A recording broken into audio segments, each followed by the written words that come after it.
I am Rebecca from ChemKnits, and today we are going to overdye some hand-dyed yarn. Now, as a concept, this is not completely revolutionary because a lot of times I dye yarn in multiple steps, and so I might do a solid base color and then add speckles on it and things like that. And so all that is technically overdyeing as it is. But I think this might be one of the first times I'm taking a finished yarn from another video to specifically dye again. This yarn was a yarn mop to soak up some leftover dye and was dyed with Wilton's Violet food coloring. And it actually is rather pretty, but there was a chance there was some color transfer onto here when something was drying, and so there's a chance that some of the pinks weren't well set, and I figured that makes it a great candidate to over dye. From a ChemKnits mentality standpoint, where a lot of times I love all my babies and I don't want to change them once I consider them done. But from another standpoint, the color here is pastel to medium toned, which means that while this isn't a blank canvas, we can do a lot with it, and we could use almost any color on top of it to create something really fun. So I have no idea what I want to do to this yarn yet. I just know that I want to dye it. So let's go pre-soak it and then see where we go from there. Before I dive any further into this project, I want to give a huge shout out and thank you to today's lab partner, Patty Dahl. Patty, thank you so much for being my lab partner today.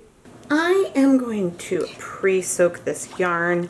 This is, I didn't even say, this is a skein of Knit Pick Stroll fingering weight yarn that is 75% superwash merino, 25% nylon.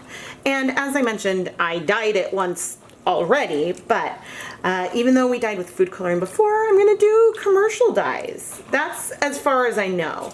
I think I wanna do something that is more covering of this, because I want there to be an example of what can you do if you have a colorway that you're not a huge fan of, and show just an example of that. And so I think that that's the direction I'm gonna go. But anyway, I'm gonna let it pre-soak for at least 20 minutes.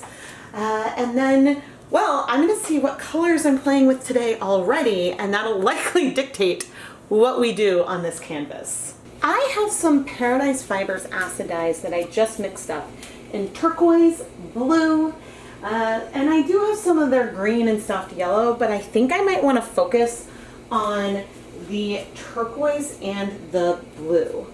In my dye pot, I have a leftover dye bath that started with 8 cups of water and I think 3 tablespoons of white vinegar, but I may have added a little more vinegar to it. And I'm gonna have a little bit of fun here. I just turned on the heat, and I think I'm gonna come in with some of this turquoise 1% stock solution and just pour it on. I want to be careful with this turquoise color, mainly because it can be a bleeder and I do not want to add too much of it. But I'm going for something that is going to be more random, and I want to interplay with the turquoise and the blue. And the nice thing with the turquoise is some of these purples that we have may remain from this, but we have enough water in here and very little heat so far that we should get really good coverage from where I put these colors. And now with our blue, I'm gonna add it sort of over there. Try not, and hopefully not drip on the floor. And then it's sort of like a pour, but then I'm painting with it to spread it out and to over dye this colorway. Now this blue seems to have started striking a little bit faster than that turquoise color, and I'm coming with my hands to assist as well to help move it through a bit. And I'm going to want to add more of the blue down here. So now I'm coming with the spoon to help control the placement of this sort of brighter slash deeper blue a bit better. Yeah, the turquoise, I should have figured that the turquoise would spread the most, because that's sort of what turquoise's MO is, to spread out a fair amount. And so I think because of this, I want to save the rest of the blue I have for that end, and I'm going to bring in the green, which you'll see is way more of a teal, and bring this in down here, but I'm struggling to move it around a bit. And so we are technically space dyeing here, and so the color placement is going to be not perfectly placed anywhere. There is a randomness to it as well, which is fun. So I do want to lift and let this turquoise, this green color is so unbelievably pigmented. It is wild. But you can see that we have already transformed this color a lot. I'm expecting that it'll probably take a while for some of these colors to absorb onto the yarn, and I don't want to flip it too early. I do have more of each of the colors, and I would say that I probably had around 0.7 grams of each of those 3 colors left from the dye stocks I had made up. But I do want to add 2, 3, 4. Those blues were striking fast, but I just added a lot of acid because while I want the colors to be able to spread, and we should have a reasonable time getting coverage on here because there's a lot of water compared to the amount of yarn in here, I do want to make sure that the colors set. So I think I'm gonna wait about 20 minutes. I'm gonna reduce the heat to low, and then we'll see how much these colors have set and try flipping and adding, especially more of these blues. I might dilute it more to help me spread it out more down at that end. But I really like, I like the pastel colorway already, but I like how we've transformed it, and I'm excited with this color palette, and I could see myself dyeing this again in the future. So anyway, I'll be back in 20 minutes. Okay, the timer is up. There is a hint of some greens over here, but I still am going to try and flip this now. And we are gonna look for white or other pastel patches, because that's going to tell me where I want to focus the rest of the color. But so far the color has been pretty well distributed. I am going to go ahead and dilute the remaining blue I have, so that way I have a larger volume, and therefore having a bigger volume of it makes it easier for me to apply it before it strikes. There we go. So there are going to be some areas that are going to be lighter. It is not going to be the most even coverage, but I had an easier time with this color that seems to strike quickly getting it distributed. As for our turquoise, I'm going to add a little bit, but this really has covered the yarn pretty well, so I don't feel a need to use a lot. And then as for the green, here was a spot near the tie, and here, let's spread you out. I could have also diluted this, but I'm trying to add it to water and move it quickly before it has the chance to strike, with mixed results here. But this is something I've talked about for a while, that when it comes to volume, The volume that you add dye in matters at times when you want to spread it out more.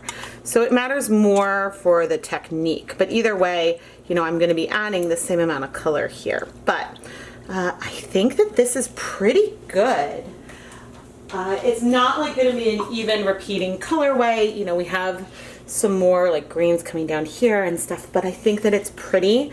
And I'm gonna let this heat for another 30 minutes so that way we can set the rest of this color, and then we will let it cool completely so we can wash it. Let's check and see how we are doing here. Oh, I see like a hair more dye, but like that's likely gonna get picked up pretty quickly. This is great. I mean, I wonder if we'll be able to tell that we had that original pastel color in here or not. But because we were going with bold saturated colors, the pastel color we started with didn't really matter very much. I am going to turn off the heat completely, let this cool off for a bit, and then we can wash it. But actually, I'll probably remove it to finish cooling shortly, but for now, I'll leave it in here to cool. I love this yarn so much more now than I did with what we had at the beginning. It is much more my speed. And now we can wash it and see how well set these colors are. I mean, the blue and the turquoise and the green, oh, they go together so well. Hopefully we won't have any bleeding. The first time I used the turquoise, we had a lot of bleeding. But I believe that that was pretty instantaneous. So let's add some soap. And we are washing in cool water. I see a hint of some blue. But I think, did we see, like when we turned off the water, there maybe was a hint of color. So maybe it's not a big deal. That's actually not bad. That's not like what I saw with the ice dyeing video. But with a turquoise, just like with a fluorescent fuchsia, those are colors that spread and that you do need to be careful with. But oh my gosh, these colors are so saturated. It just makes me so happy. So happy. All right, I am still seeing some blue come out. So I think what I want to do is add a little bit of some synthrapol. And the water is cool here, but I'm going to set this aside to soak for, yeah, now it's bringing out more color. So hopefully this will strip out any unbound color. I'm gonna set this aside to soak for at least 10 minutes, I think, and then we'll come back and wash it some more. I think it's been about 10 minutes. That is so much color. No! This is making me not feel so confident about the other projects I've done with this turquoise color. Oh no. Especially because it all did absorb. I think the last time with all the bleeding, I don't think it all absorbed. I don't know. But let's see. It's possible that that soap has helped. And it's still nice and soapy, but I am still seeing bleeding. Oh my gosh, this is really, really frustrating. Yeah, I have 2 other videos right now where I have used this turquoise color. I did not observe bleeding with it when I used it in the swatch, the review video. So I did not have the turquoise bleed there. But, I mean, this is not great. It is not diminishing the color we see, but just, it's not a good thing. Now, this is not unique to Paradise Fibers acid dye. This is something I've seen with Dharma turquoise as well. And to some extent with Jacquard True Turquoise, but I think of the turquoise dyes I've used, I like the Jacquard one the best because I don't think I have this happening to the same, anywhere near the same extent. I mean, this is not great. Not great at all. So, goodness, I think the only thing I can think of at the moment is to soak it in some water with vinegar and then steam set it.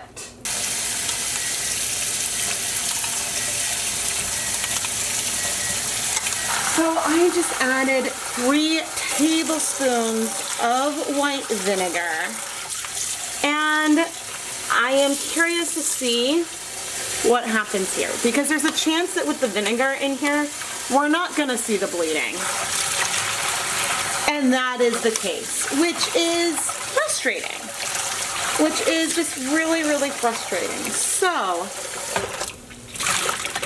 I mean, that didn't even need to soak for a lot of time. Let's do an experiment. I want to keep this acidic water, so I'm going to transfer the yarn into a new tub. I thought this was just going to be an overdying video. I did not think this was going to be a bleeding video. But now let's rinse it. And I suppose for good measure, we may as well add some soap because I'm curious if it's going to start bleeding again.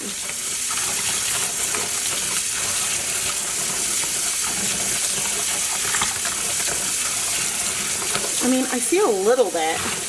Yeah, so now see, it was fine in the acid, but that's not as bad as it was. But we are absolutely seeing bleeding again. I'm going to do another, like, fill it up because that'll rinse out even more of that acid. And we'll just see, because it's great that adding acid stops the bleeding, and the color isn't crossing on my hands or anything, but we want there to be no color coming out when you wash it. Oh! Well, hey!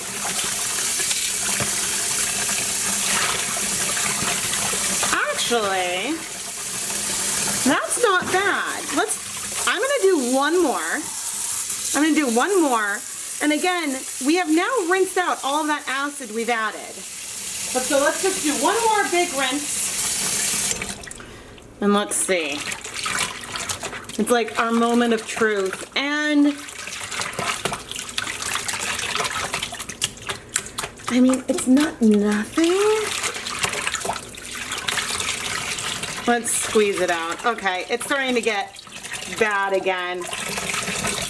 Okay, fine. Like, it's enough where if it had stayed like nearly gone, then it would have been fine.